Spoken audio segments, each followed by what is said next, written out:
حضرت امام بخاری رضی اللہ تعالی عنہ نے 6 لاکھ سے زائد احادیث کو حفظ کیا ہے. 6 لاکھ سے زائد احادیث کو حفظ کیا ہے. اور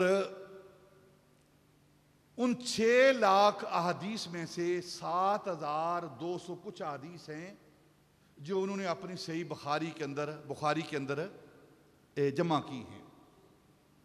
صحیح بخاری کے اندر. اور ایسی احادیث کو جمع کیا ہے کہ 16 سال کی عمر میں حضرت امام بخاری نے پہلی کتاب لکھی ہے. 27 کتابیں ٹوٹل آپ نے لکھی ہیں. 27 کتابیں. اور پہلی کتاب 16 سال کی عمر میں لکھی جب آپ کی عمر 16 سال کی تھی. اور وہ کتاب تھی قضایا صحابہ و تابعین، یعنی کہ صحابہ اور تابعین کے جو فتوے تھے، جو فیصلے تھے، وہ حضرت امام بخاری نے جمع کیے تھے 16 سال کی عمر میں. اور پھر 16 سال کے عرصے میں، یہاں 16 سال کی عمر میں اور 16 سال کے وقت میں عرصے میں ایک کتاب لکھی ہے جسے بخاری کہا جاتا ہے. الصحیح الجامع المختصر جسے کہا جاتا ہے. یہ 16 سال کا وقت لگا ہے جو حضرت امام بخاری نے اس ایک کتاب کو جمع کیا ہے.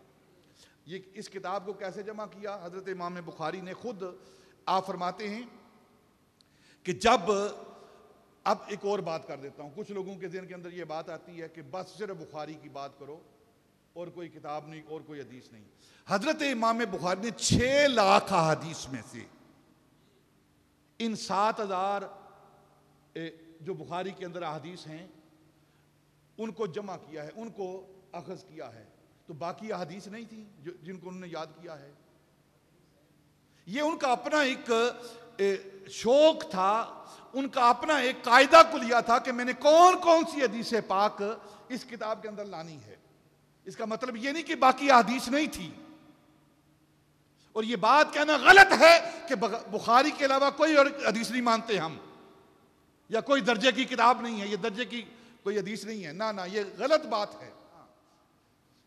6 لاکھ احادیث ہیں، ان میں سے حضرت امام بخاری کے معیار کے مطابق، ان کے شوق کے مطابق جو احادیث آئی ہیں وہ انہیں لکھ دی ہیں. اور 16 سال کے عرصے میں وہ احادیث جمع کرتے رہے ہیں. اب جب یہ حدیثیں جمع کی انہوں نے 7200 کچھ جو احادیث ہیں جو بخاری کے اندر موجود ہیں، کیا عمل کرتے تھے حضرت امام بخاری؟ جنہوں نے بھی حضرت امام بخاری رضی اللہ تعالیٰ کی سیرت کو لکھا ہے نا، چاہے کسی مسلک کے ساتھ ان کا تعلق ہے، ان کا مسلک کوئی بھی ہو، جنہوں نے حضرت امام بخاری کی سیرت کو لکھا ہے انہوں نے اس بات کو لکھا ہے کہ حضرت امام بخاری کا عمل کیا تھا کہ آپ جب حدیث پاک لکھنا شروع کرتے تو حدیث پاک کے لکھنے سے پہلے آپ جا کر وضو کرتے، وضو کرنے کے بعد غسل کرتے، غسل کرنے کے بعد 2 نفل آ کر سین کعبہ میں ادا کرتے اور اس کے بعد پھر حدیث پاک کو لکھتے. پہلا عمل کیا تھا؟ وضو کرتے، پھر غسل کرتے، غسل کرنے کے بعد 2 نفل ادا کرتے اور اس کے بعد ایک حدیث پاک لکھتے اور اس کے بعد پھر اگلی حدیث نہیں لکھتے.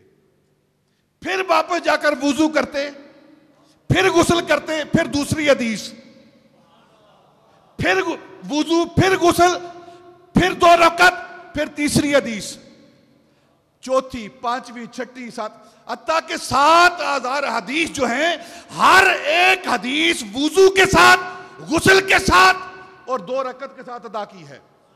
کہ نبی پاک کی حدیث کا اتنا احترام ہے، نبی پاک کے قول کا اتنا احترام ہے، جب نبی پاک کی بات کا اتنا احترام ہے امام بخاری کے نزدیک، تو پھر نبی پاک کی ذات کا کتنا ادب و احترام ہوگا.